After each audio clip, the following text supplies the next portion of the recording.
Brackets, please. Hey guys. Go. 7x minus 3. Oh, careful. You're multiplying, right? Okay. 12x minus 3. Yeah. Hey guys, just wait. I'm sorry. I'm sorry. Yeah.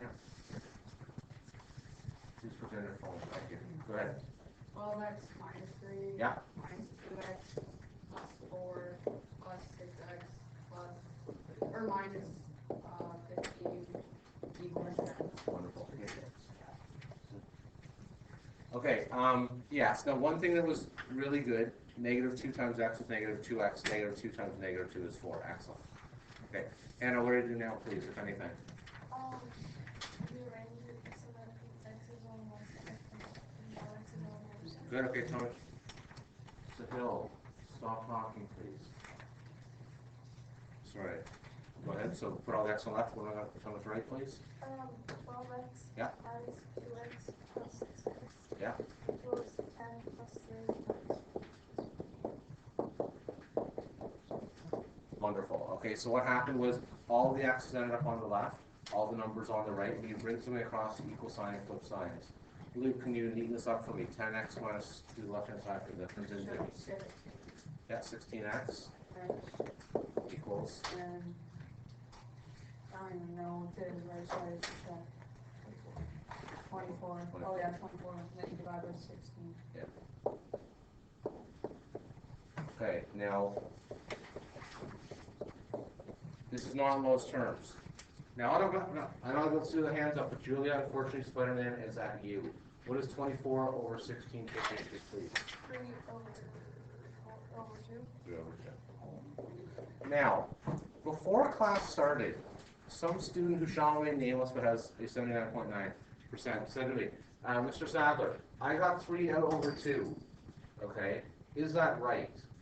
So I said, I don't know. I just made up this question. How would I verify that 3 over 2 is right? So we haven't done much of this year. Anna, how do I verify this?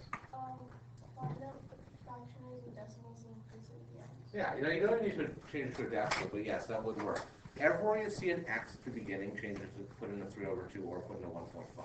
So in your copy, you would do 4 times 1.5 minus 1 times 3 minus 2 times 3 over 2 minus 1 bracket plus 3 times 2 then equal, and that should equal 10.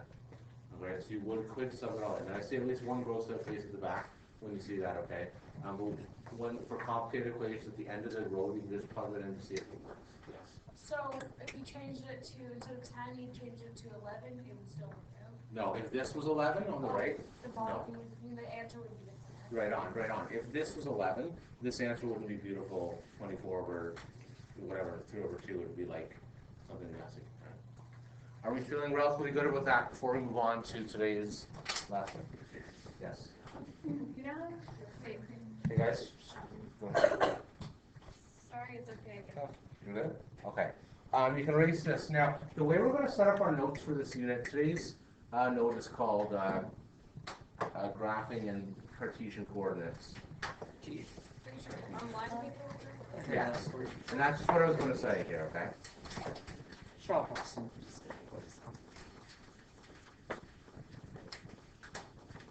We're still going to do this like in the regular class where there's going to be lots of examples and a little bit of notes at the beginning, so okay.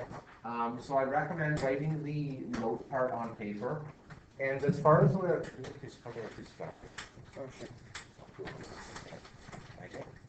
okay, when we do our graphs in this course, okay, probably would make sense to use either a half or a quarter of the page for each graph. Okay, right? You don't need to make one giant graph over the whole page. So what some students will do that like to make notes, they might use a quarter of a page for their graph and then they cut it out and glue it in or whatever.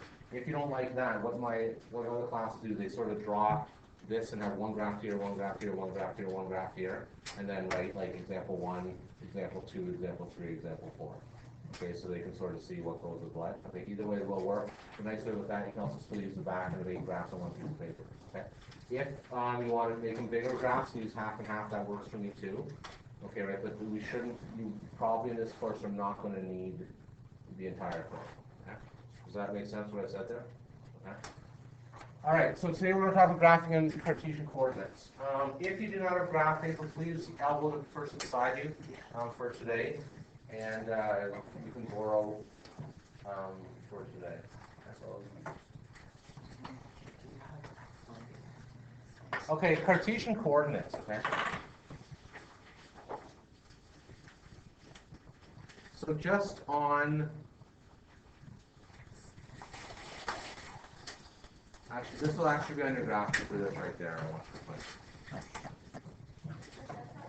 this little arrow part on your graph paper. Like for the whole thing? Yeah, just this little part right here, because we're going to put a little bit of notes.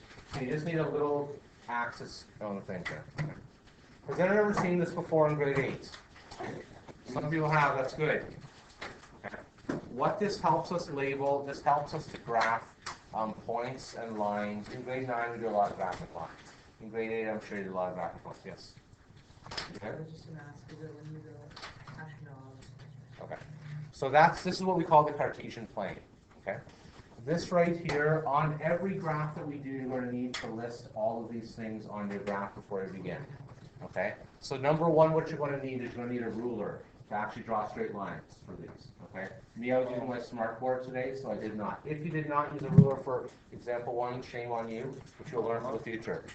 Next, after that, what we're going to need is arrows on all 4 of these corners. Okay. So please make sure you have arrows. Can I get someone named Bailey to tell me what those arrows would actually mean? I don't know. Okay, somebody help her out. What do those arrows actually mean? Yeah. That the line continues. Yeah, like this is, think of this like a digital camera. Not digital camera, an iPhone or whatever now. Okay, so basically it's just like the center of the, that's where it's taking the picture of. So you can move on forever and ever and ever all over the place. So this line just happens to be in the middle here. This theoretically would go over. That's right. So it's kind of like a grid. Yeah, it's exactly like a grid. Okay, and that's why you guys use grid paper or graph paper then. Okay. So when you want to put arrows, the arrows signify that these will go on forever. Next thing that we're going to label is you're going to label the 2 axes, okay?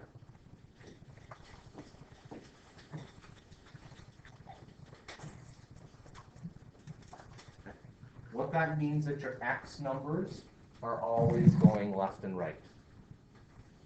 And your y values are always going up and down. Does this look familiar from grade 8? Yes. Yes, this does for some people in here. Okay, in the center of the graph, I'll make this a little bigger maybe so we can do a little bit more with it. If you haven't seen it before, that's okay. This is meant to be sort of, it's not going to be bigger. What I'm trying to do here, I can't like make this bigger. It's not like an iPad thing. Okay. What is the, so basically our x numbers are going to count left and right. So this is going to be zeros in the middle. Which way goes positive, left or right? Go ahead. Yeah, right. So it's just going to count over here. 1, 2, 3. I'm going to get rid of that extra. On the left-hand side, it's going to go -1, -2, -3. So for this, you can think of like the number line, right? Like you guys seen the number. If you need to look at the number lines at the back of the class on the wall, right? Put zeros in the middle. The pluses are going to go to the right, and the negatives are going to go to the left.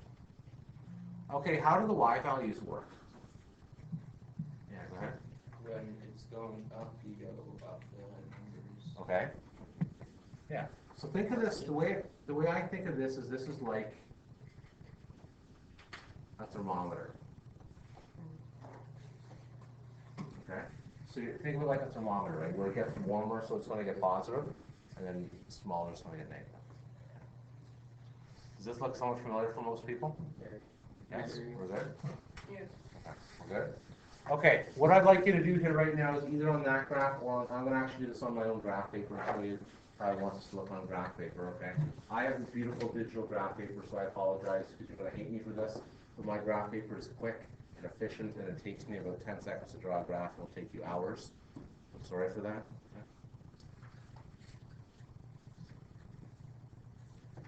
Okay, it is very cool. So what you guys should do is make sure your graphs go to 5 in each direction. So 5 to the right, 5 to the top, 5 to the bottom, 5 to the left, yes. Do we have to draw another graph now? No, use the same one, you can use the same one here. I'm just gonna put Every it, graph is this here. no, it'll all change. The question, okay, good question. Noah asked, he said, does this go the same 5 for every single graph this entire year? No. Okay. It depends on what the scale is and what things will go. Let's say you're talking about, Noah, the amount of your marks are in this course. Okay? Hopefully your mark isn't going to be negative between 5 and negative 5, right? Like your mark's probably going to go between 0 and 100. Okay, right? So that would be like your Y values would be for the graph. So we're going to deal with a whole bunch of different things like that. So everyone will be the same. So I'm going to draw this graph from 0 to 5. Just as a reminder, I'm going to put a 0 in the middle. I'm going to put 1, 2, 3, 4, 5,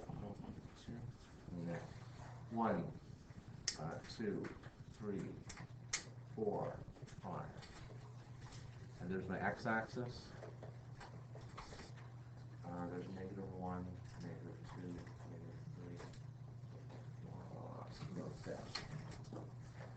So that is. Okay, so one more time. 0. I'm having a rough go here. 0, 1, 2, 3, 4.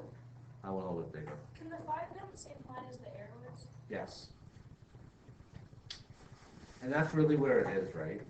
Like, really, I'm just drawing it to sort of label it underneath so I can see, okay? The same thing, I'm going to go way up high here and call that y-axis one more time. 0, 1, 2, 3, 4, 5, 6, 7, 8.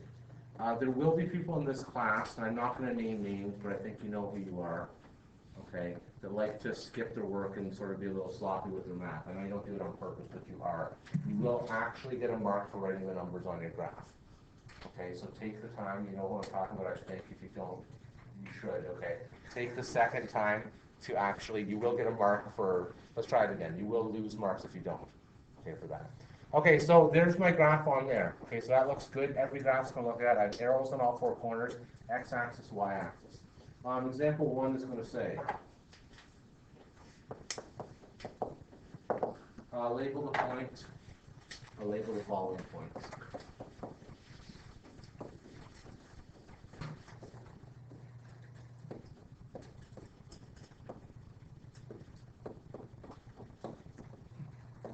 Okay. Let's start with 4 and 3. All right, Trinity, do you have any idea how to put 4 and 3 on your graph? No problem. And this is sorry, I didn't really hit there, okay. What happens for any coordinate point, for any Cartesian point, and that's what these are called.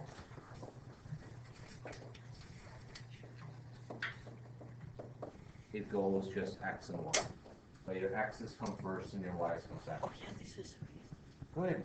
We'll start with this. Start with this first of all, okay? Because if you don't get this, this is going to be a 19 of this unit. That's why we're taking the time to do it now. Okay. So that said, how do we do this?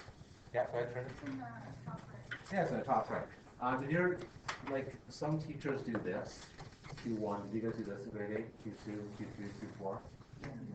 Wait. I'm not big on that. You will be in future math classes. You will definitely see that. Okay. So it's 4 and 3. You're going to say your x is 4 at the same time your y is 3. Okay. So your x is 4. You go over 4 for your x values, and you go up 3 for your y values. So 4 and 3 is that point. Are we okay on that? I sort of do it with the circle just so you guys can see. You don't have to, but you should probably label it A so that people can see where that is. Okay. That we're feeling sort of okay on that so far? Yes? No comments. Okay. So you said parts you put the y-axis and the x-axis? Yes. You have to put these on your graph too, like everything we showed today. Arrows you need, and you also need numbers and titles. All right, here we go. Letter B is going to be -2 and 5. Where is the point -2, Cody, and 5 going to be? Go ahead. Yeah, 2 to the left. Good. 5 up. 1, 2, 3, 4, 5. Good. Wonderful. Okay.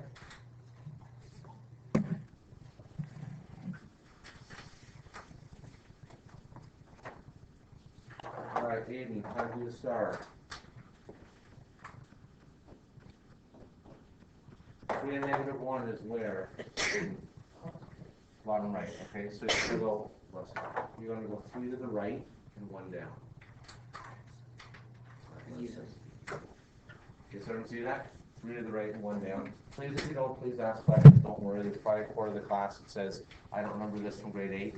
Okay, so if that's the case, that's okay, most people are feeling somewhat good. Okay, Chris, you get the last one, then we're gonna have to go on some meet with us. Chris, let's go for negative, actually this one. -9. No, let's go for 0 and -4.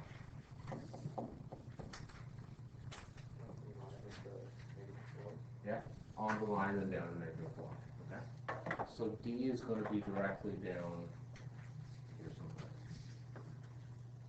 So you can see that when X is 0, all it means is it's just gonna go left and right and then down to -4. Are we feeling okay with this before I move on? Because we're gonna actually put equations in and all that stuff now, I just wanted to start with that. Any questions, please ask, we're okay? John, also well? I'm not the kind of guy who gets too stressed out with things, so nothing. Cool and collected, okay, that's all right. Here we go. This is back to the notes part here for right now, okay? Back to the notes part. I'm gonna say, in order to graph an equation,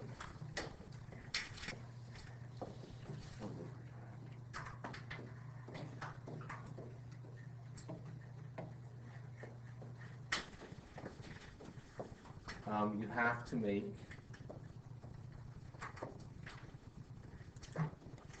a table of values.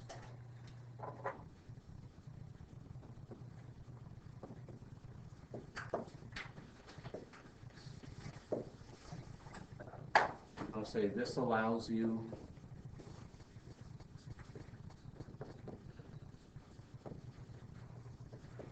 to find y values for many x values.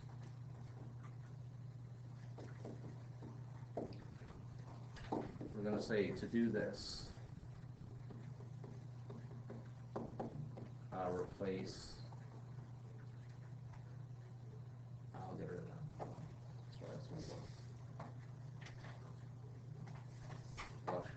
Okay, so this is probably new to most people. If it's not, that's okay, still sit with me.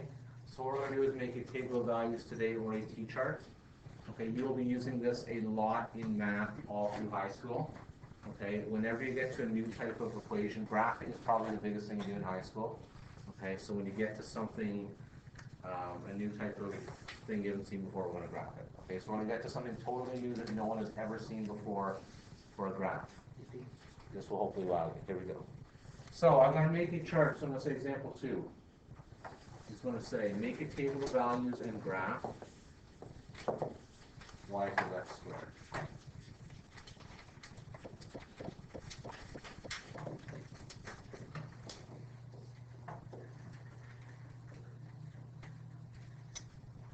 Make a table of values, we're going to actually try to change that from x equals -3 to x equals 3.